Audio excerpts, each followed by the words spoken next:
আসসালামু আলাইকুম। এই পর্যায়ে আমরা অষ্টম শ্রেণীর চতুর্থ অধ্যায়ের অনুসরণীর ১২ নং প্রশ্নের সমাধান করব। অর্থাৎ ১২ নং যে সৃজনশীলটি রয়েছে সেটা সমাধান করব। চলো শুরু করি। তো ১২ নং সৃজনশীলের উদ্দীপকটি হচ্ছে ৮% মুনাফা হারে ৳৭৫,০০০ ৫ বছরের একটু হচ্ছে তার উদ্দীপক। এখান থেকে বের করতে হবে সরল মুনাফা কত, চক্রবৃদ্ধি মুনাফা কত, সরল মুনাফা ও চক্রবৃদ্ধি মুনাফার পার্থক্য এবং এই পৃষ্ঠায় আরও ২ টা প্রশ্ন দেওয়া আছে। তো আমরা ধারাবাহিকভাবে প্রশ্নগুলো সমাধান করব। তো প্রথম যেটা সেটা হচ্ছে সরল মুনাফা কত। এখান থেকে এই তথ্যগুলো দিয়ে আমরা সরল মুনাফাটা বের করে ফেলতে পারি। তো সেক্ষেত্রে আমরা দেখো ক নাম্বারটার মধ্যে লিখতে পারি যে মানগুলো দেওয়া আছে সেটা আমরা লিখে ফেলি এখানে, যে এখানে মুনাফার হার আর সমান হচ্ছে ৮%, মানে ০.০৮। এরপর আসল বা মূলধন যেটা দেওয়া আছে সেটা হচ্ছে পি সমান হচ্ছে ৭৫,০০০ টাকা হচ্ছে মূলধন, এটা আমরা লিখে ফেললাম। এরপরে সময় দেওয়া আছে ৫ বছর, তাহলে সময় এন সমান হচ্ছে ৫ বছর। বের করতে বলা হয়েছে, ক নম্বরে বের করতে বলা হচ্ছে সরল মুনাফা। সুতরাং সরল মুনাফা আই সমান পি আর এন। তাহলে এখানে মানগুলো বসাই দিই। ৭৫,০০০ ইন্টু ০.০৮ ইন্টু ৫। তাহলে এখানে পাই হচ্ছে আমরা ৩০,০০০ টাকা। ৩০,০০০ টাকা। তাহলে এটাই হচ্ছে সরল মুনাফা। খ নম্বর প্রশ্নে বলা হয়েছে যে চক্রবৃদ্ধি মুনাফা কত। আমরা এখানে লিখতে পারি খ নম্বরে যে এখানে অর্থাৎ আগের যেই মানগুলো দেওয়া আছে উদ্দীপকে সেটাই আমরা এখানে লিখে ফেলবো, যে মুনাফার হার আর সমান হচ্ছে ৮%, মানে ০.০৮। আর আসল পি সমান হচ্ছে ৭৫,০০০ টাকা, ৭৫,০০০ টাকা। সময় এন সমান হচ্ছে ৫ বছর। বের করতে হবে কি চক্রবৃদ্ধি মুনাফা। তাহলে চক্রবৃদ্ধি মুনাফার সূত্র কিন্তু আমরা জানি। সুতরাং চক্রবৃদ্ধি মুনাফা সি সমান পি ইন্টু ১ যোগ r to the power n minus 1। অর্থাৎ এটা হচ্ছে চক্রবৃদ্ধি মুনাফার সূত্র। এইখানে আমরা মানগুলো বসাই দিব এবং ক্যালকুলেট করে আমরা চক্রবৃদ্ধি মুনাফা পেয়ে যাব। তাহলে পি এর মান হচ্ছে কত, ৭৫,০০০। তারপর ১ যোগ আর এর মান হচ্ছে ০.০৮, উপরে হচ্ছে ৫, অর্থাৎ এন এর মানটা এখানে বসালাম ৫ বিয়োগ ১। তাহলে এখানে হচ্ছে ৭৫,০০০, এখানে হচ্ছে ১-এর সাথে যদি এটা যোগ করি সেক্ষেত্রে আমরা পাবো হচ্ছে ১.০৮, উপরে হচ্ছে ৫ বিয়োগ ১।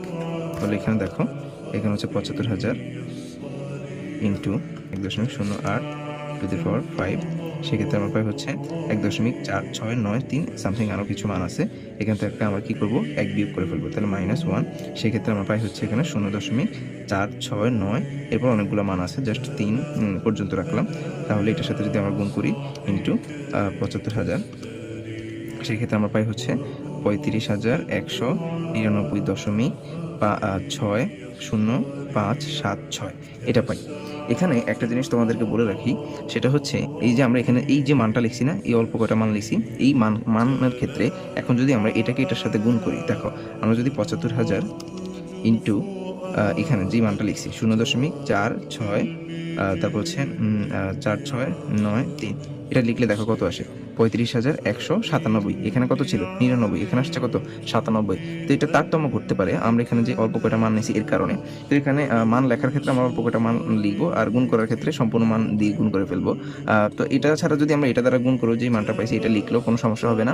এখানে মানের এরকম কিছুটা তারতম্য হবেই, অর্থাৎ এখানে দশমিকের পরে সব মান না নিয়ে যদি অল্প কয়টা মান নেই সেক্ষেত্রে মানের অ্যান্সারের কিছুটা তারতম্য হবে। তো এরপর ঘ নম্বরে বলা হয়েছে সরল মুনাফা ও চক্রবৃদ্ধি মুনাফার পার্থক্য কত। তো এটা জাস্ট এক লাইনে হয়ে যাবে। দেখো এখানে সরল মুনাফা এবং চক্রবৃদ্ধি মুনাফার পার্থক্য বের করতে বলা হয়েছে। তো আমরা ঘ নম্বরে লিখতে পারি যে ক হতে পাই সরল মুনাফা হচ্ছে ৩০,০০০ টাকা। ক হতে পাই সরল মুনাফা আই সমান ৩০,০০০ টাকা। এটা আমরা ক হতে পাইছি। এবং খ হতে পাই চক্রবৃদ্ধি মুনাফা সি সমান হচ্ছে এই যে এটা, সি সমান কত, ৩৫,১৯৯.৬০৫৭৬। এটা সুতরাং পার্থক্য, আমাদেরকে পার্থক্য বের করতে বলা হয়েছে। সুতরাং পার্থক্য সমান বড় সংখ্যাটা লিখবো আগে 35,199.6057 এটা থেকে বিয়োগ করবো হচ্ছে 30,000। তাহলে বিয়োগ করলে এখানে পাবো হচ্ছে আমরা 5,199.6057। আচ্ছা, এটুকু কিন্তু আমরা পাবো, এটা হচ্ছে পার্থক্য। আবার দেখবা কখনো কখনো মান কিন্তু এটুকু লেখা যায় যে 5,199.60, এই 5-এর জায়গায় আবার 6 লিখে দিতে পারি। কিভাবে? যদি কখনো তুমি যেইখানে মানটা লিখবা ওই মানটা যদি 5, মানে ওই মানটার পরবর্তী সংখ্যা যদি 5 বা তার থেকে বড় হয়, সেক্ষেত্রে পূর্ববর্তী সংখ্যার সাথে আমরা কি করব? 1 যোগ করে দিব। এটা আমরা আসন্ন মানের ক্ষেত্রে এটা আমরা শিখছিলাম কিভাবে এটা লিখতে হয়। যেমন এখানে আমরা এই 5-এর জায়গায় এই ফলাফলটা লিখবো, অর্থাৎ 3 দশমিক স্থান পর্যন্ত রাখবো। সেক্ষেত্রে পরবর্তী সংখ্যাটা কত আছে এখানে? 7, অর্থাৎ 5 থেকে বড়। এই জন্য আমরা এখানে এটার সাথে অর্থাৎ 5-এর সাথে কি করছি? 1 যোগ করে দিছি। এখন আমরা যদি আরেকটা নিতে চাইতাম, সেক্ষেত্রে আমরা যদি এটা লিখতাম যে 5,199.60, এই 500 লিখে দিছি, এরপরে সংখ্যাটা লিখতে চাই অর্থাৎ 4 দশমিক পর্যন্ত লিখতে চাই, তাহলে আমরা যদি 7-এর জায়গায় এখানে কত লিখতে হবে? 8 লিখতে হবে। কেন 8 লিখতে হবে? কারণ 7-এর পরবর্তী সংখ্যা যেটা সেটা হচ্ছে 6, অর্থাৎ 5 অথবা তার থেকে বড় যদি হয়, তাহলে পূর্ববর্তী সংখ্যার সাথে আমরা কি করব? 1 যোগ করে দিব, অর্থাৎ 7-এর সাথে 1 যোগ করলে 8। তাহলে এটাও রাইট, এটা রাইট, এটাও রাইট, যে কোনো একটা লিখলে হইলো। তো এইভাবেই আমরা ফলাফলগুলো লিখে ফেলবো। 4 মাস অন্তর মুনাফা ভিত্তিক চক্রবৃদ্ধি মুনাফা কত? তাহলে যখন মাস ভিত্তিক থাকে সেক্ষেত্রে আমরা কি করি? মাসকে প্রথমে বছরে কনভার্ট করতে হয়, এরপরে যে মানটা পাওয়া যায় সেটাকে মুনাফার হারের সাথে গুণ করতে হয়, এবং এই ক্ষেত্রে যেই এনের মানটা থাকে সেটাও পরিবর্তন হয়, অর্থাৎ এনের মান তখন বছরে থাকে না, সেই এক বছরে কয়বার মুনাফা পাইছে, যতবার মুনাফা পায়, যত বছর সে ব্যাংকে টাকাটা রাখে, তত বছরের হিসেব করে এনের মানটা সেক্ষেত্রে চেঞ্জ হয়। তো দেখো এটা আমরা এই অঙ্কগুলো আমরা যখন থিওরি আলোচনা করছিলাম, অর্থাৎ উদাহরণের ক্ষেত্রে আমরা এই উদাহরণের অঙ্কগুলোর ক্ষেত্রে আমরা এই অঙ্কগুলো দেখেছি এবং এটা করেছি। তো দেখো আমরা এখানে যেভাবে লিখবো, আমরা লিখবো যে এখানে 4 মাস সমান হচ্ছে 12/4 বছর, অর্থাৎ সেক্ষেত্রে আমার পাই হচ্ছে 3/1 বছর। 4 মাস সমান হচ্ছে 3/1 বছর। সুতরাং মুনাফার হার আর সমান কত হবে? এই 3/1 সাথে কি করতে হবে? যেই মুনাফার হারটা ছিল আগে, অর্থাৎ 8% ছিল, এটাকে গুণ করে ফেলতে হবে। 8% এটা কোথায় ছিল? উর্ধ্বপক্ষে ছিল, এটাকে গুণ করে ফেলতে হবে। তাহলে সেই ক্ষেত্রে আমরা এখানে পাইতেছি 3/1 গুণ 8% মানে হচ্ছে 100/8, অর্থাৎ নিচে পাচ্ছি হচ্ছে আমরা 300, উপরে পাচ্ছি হচ্ছে 8। 0.0266 অনেকগুলো আসে, তার মানে 0.0267 আমরা লিখতে পারি। আবার এক বছরে মুনাফা পায় বা পাবে 4/12 বার। 4/12 বার। কেন এটা লিখছি 4/12 বার? কারণ সে প্রতি 4 মাস পর পর কি পাইতো? মুনাফা পাইতো। এই যে বলাই ছিল প্রশ্নের মধ্যে যে 4 মাস অন্তর মুনাফা ভিত্তিক চক্রবৃদ্ধি মুনাফা কত? তার মানে প্রতি 4 মাসে সে একবার মুনাফা পায়। তাহলে এক বছরে সে টোটাল কতবার মুনাফা পায়? 3 বার। মানে প্রতি 4 মাসে একবার, এরপরে 8 মাসে একবার, এরপরে 12 মাসে একবার, অর্থাৎ এক বছর সে 3 বার মুনাফা পাবে। তাহলে সেই ক্ষেত্রে আমরা লিখতে পারি এই যে 12কে 4 দ্বারা ভাগ করব, সেক্ষেত্রে আমরা পাবো হচ্ছে 3 বার। তাহলে সে এই পুরো টাকাটা, তার যে আসল টাকাটা ছিল, সেটা ব্যাংকের মধ্যে সে কত বছর রাখছে? 5 বছর রাখছে, যেটা উদ্দীপকে দেওয়া ছিল। তাহলে 5 বছরে সে কতবার মুনাফা পাবে সেটা আমরা বের করব। সুতরাং 5 বছরে মুনাফা পাবে, প্রতি এক বছরে যদি 3 বার পায়, তাহলে 5 বছরে পাবে হচ্ছে 15 বার, অর্থাৎ 15 বার সে মুনাফা পাবে 5 বছরে তার যেই আসল টাকা ছিল ওই টাকার উপরে। তাহলে অর্থাৎ এখানে এখন কি হয়েছে? এখন সময়, অর্থাৎ এন বা সময়কালটা হয়ে গেছে কত? 15 বার। তাহলে এখানে এন কিন্তু বছর না, এখন হয়ে গেছে এন কি? বার। তাহলে আমরা চক্রবৃদ্ধির যে সূত্রটা জানি, মুনাফার যে সূত্রটা জানি, ওই সূত্রের মধ্যে মানগুলো বসাই দিলে আমরা চক্রবৃদ্ধি মুনাফা পেয়ে যাব। তাহলে আমরা লিখি যে আমরা জানি চক্রবৃদ্ধি মুনাফা, তোমরা নিচে লিখবা, আমি এই পাশে লিখতেছি, সি সমান ফি ইন্টু 1 যোগ r to the power n বিয়োগ 1। ওই মানগুলো বসাই দিই। পি এর মান হচ্ছে 75,000, যেটা উদ্দীপকে দেওয়া ছিল। তারপর হচ্ছে 1 যোগ আর এর মান হচ্ছে 0.0267, এই যে এখান থেকে আমরা এটা লিখছি। আর উপরে n এর মান কত? এই যে এখানে 15 পাইছি, এই 15 বিয়োগ 1, তাহলে এখানে হচ্ছে 75,000।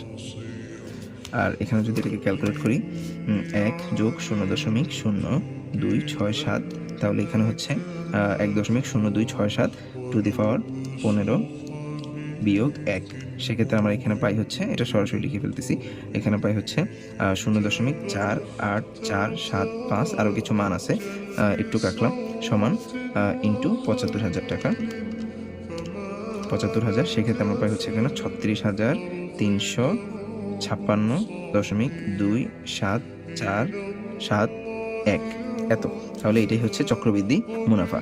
তো এখানে আমাদেরকে বলাই হয়েছে যে 4 মাস অন্তর মুনাফা ভিত্তিক চক্রবৃদ্ধি মুনাফা কত। তাহলে 4 মাস ভিত্তিক 4 মাস অন্তর মুনাফা ভিত্তিক চক্রবৃদ্ধি মুনাফা হচ্ছে ৩৬,৩৫৬.২৭৮৭১। তো এখানে দেখো, এখানে কিন্তু এই এক্সাক্ট এই মানটা নাও আসতে পারে, অর্থাৎ কখনো কখনো এই মানগুলা অল্প মান নিয়ে গুণ করলে দেখা গেছে হয়তো কিছু মান একটু বেশিও আসতে পারে অথবা কমও আসতে পারে, এটা কোনো সমস্যা না, এটা কাছাকাছি থাকলেই হয়েছে, এটা হচ্ছে এত, প্রায় আমরা লিখতে পারি। ঠিক আছে, তাহলে এটা হচ্ছে তার চক্রবৃদ্ধি মুনাফা। এরপর 9 প্রশ্নে, অর্থাৎ শেষ প্রশ্নে বলা হয়েছে 3 মাস অন্তর মুনাফা ভিত্তিক চক্রবৃদ্ধি মুনাফা কত।